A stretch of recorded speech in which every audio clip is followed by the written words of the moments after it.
जे काही आपण पाहणार आहोत ते फक्त 1 ते 9 अंक पाहणार आहोत.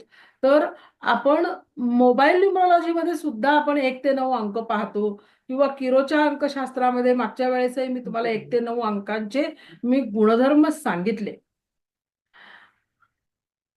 ज्या व्यक्ती नवीन आहेत त्यांना मी माझे व्हिडिओ पाठवते. उद्या मी काही माझे व्हिडिओ पाठवते.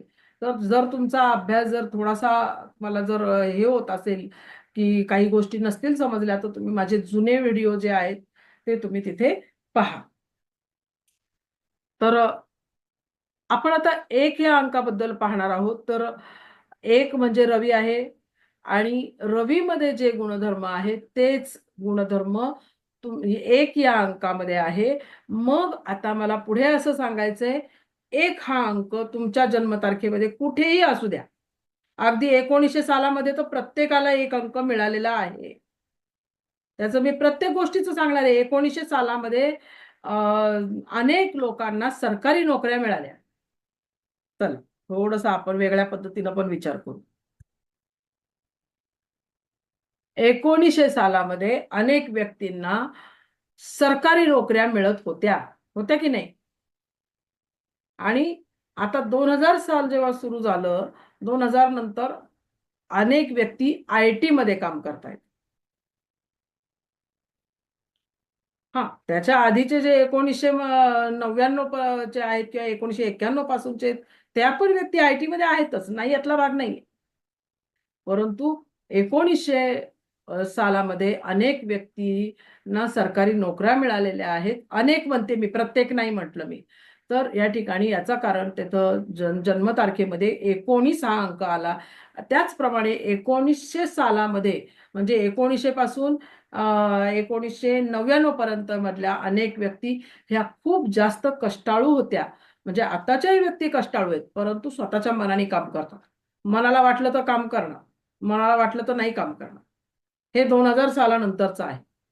पण 1900 मधल्या ज्या काही इसवी सन जिथं-जिथं 19 आला, त्या-त्या व्यक्ती खूप मेहनत करत होत्या आणि तिथं रवी होता. रवी म्हणजे आकाशातील सूर्य आणि सूर्य काय करतो? रात्रंदिवस फिरत असतो. कधी झोपलेला पाहिला का आपण सूर्याला? नाही.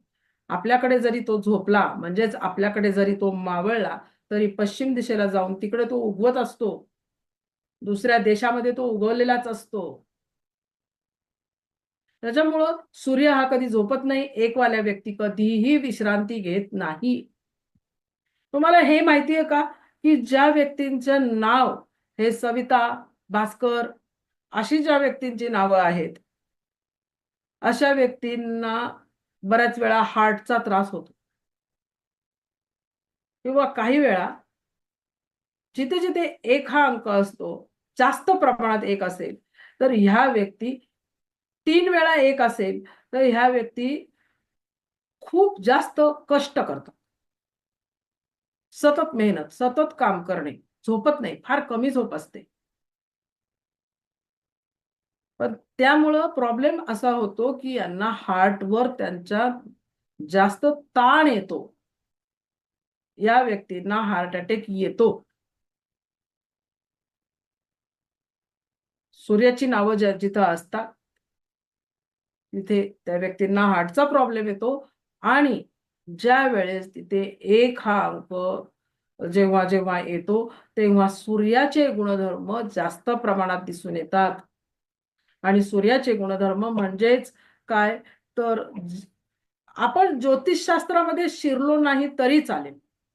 सरळ आकाशातला सूर्य पाहायचा आहे आणि आकाशातल्या सूर्यानुसार तिथं सूर्य हा सतत कष्ट करतो, सतत काम करत असतो. प्रत्येकाला तो सूर्यप्रकाश देतो. तो कधी समजा सूर्याच्या खाली आपण तिथं उभं आहोत, तर तिथं आपल्या शेजारी जी माणसं आहेत त्यांनाही तितकाच प्रकाश देणार. तो कधी कोणाला कमी प्रकाश देणार नाही, कोणाला जास्त देणार नाही. तर प्रामाणिकपणा आणि सर्वांना समान देण्याची वृत्ती ही या सूर्याच्या 1 या अंकामध्ये आहे. मग हा 1 अंक नीट लक्षात घ्या. माझं हे वाक्य कुठेतरी लिहून ठेवा आणि हे वाक्य फार महत्वाचं आहे. तुमच्या जन्मतारखेमध्ये 1 कुठेही असू द्या, कुठेही. त्यानंतर तुमच्या जन्मतारखेमध्ये भाग्यांक 1 असेल, तुमचा मूलांक 1 असेल, तुमच्या जन्मतारखेमध्ये कुठेही 1 असेल किंवा तुमच्या जन्मतारीख 1 असेल. 1 नसेल तर 11 असेल. 11 नसेल तर तिथे 21 असेल, 31 असेल. कुठेही 1 तिथं तुम्हाला दिसला, तर तिथे सूर्याचे परिणाम हे पाहायला मिळतात किंवा मग 11 पासून 19 पर्यंतचे जे अंक असतात, तिथे बऱ्याच वेळा सूर्याचे परिणाम पाहायला मिळतात. सूर्यासारखे गुणधर्म पाहायला मिळतात. आणि म्हणून आता मी जे तुम्हाला सांगणार आहे, तर काय होतं, की फक्त 1 चे हे गुणधर्म आहेत. एवढं सांगून मोकळं जेव्हा होतं, तेव्हा तो विषय तुमच्या डोक्यावरून जातो. परंतु जेव्हा मी तुम्हाला टेक्निकली सगळ्या गोष्टी सांगते, तेव्हा मात्र हे वाक्य तुमच्या नीट लक्षात राहतात. कुठेही एक पाहिला, की लगेच तुम्ही तिथं धडाधड तुम्ही प्रेडिक्शन सांगायला सुरुवात करणार आहे आणि चांगले ज्योतिषी बनणार आहात. परंतु मी जर तुम्हाला 1 चे हे गुणधर्म आहेत बरं का, आता 2 चे हे गुणधर्म आहेत बरं का, असं जर मी तुम्हाला सांगितलं, तर तुम्ही म्हणाल, "हो का? बरं, बरं." तसं नाही. आपल्याला काहीतरी मुद्दे हे लक्षात ठेवण्यासाठी काहीतरी टेक्निक सुद्धा वापरायचं असतं आणि म्हणून आता मी तुम्हाला ह्या गोष्टी थोड्याशा वेगळ्या पद्धतीनं सांगितल्या.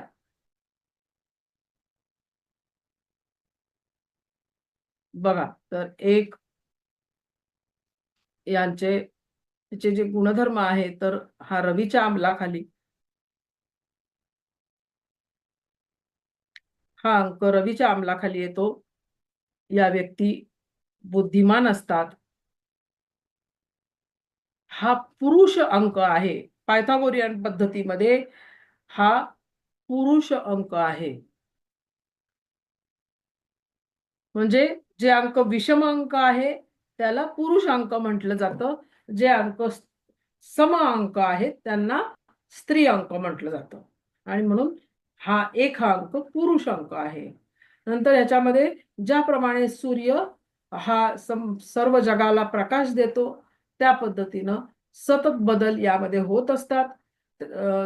आपण काय म्हणतो, जेव्हापासून जाग आली तीच खरी पहाट आहे, असं आपण म्हणतो. त्याच पद्धतीनं प्रत्येक क्षणाला नवीन घटना घडवण्याचं सामर्थ्य एक या अंकामध्ये आहे.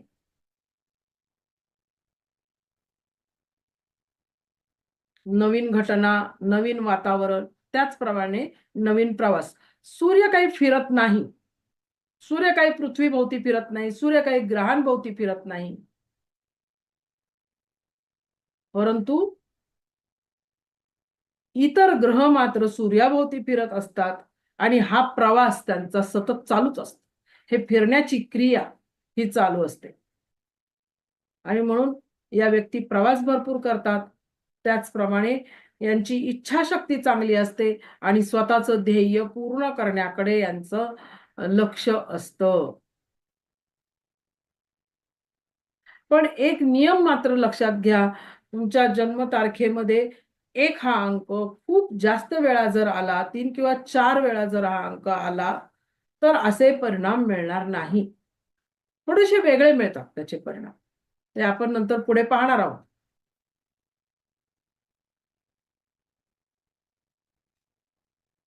तर अशा पद्धतीनं रवी म्हणजे अधिकार, यश, समाधान, रवी म्हणजे कष्ट करणे, रवी म्हणजे राज्य मिळवणे, रवी म्हणजे राजा, रवी म्हणजे सरकार.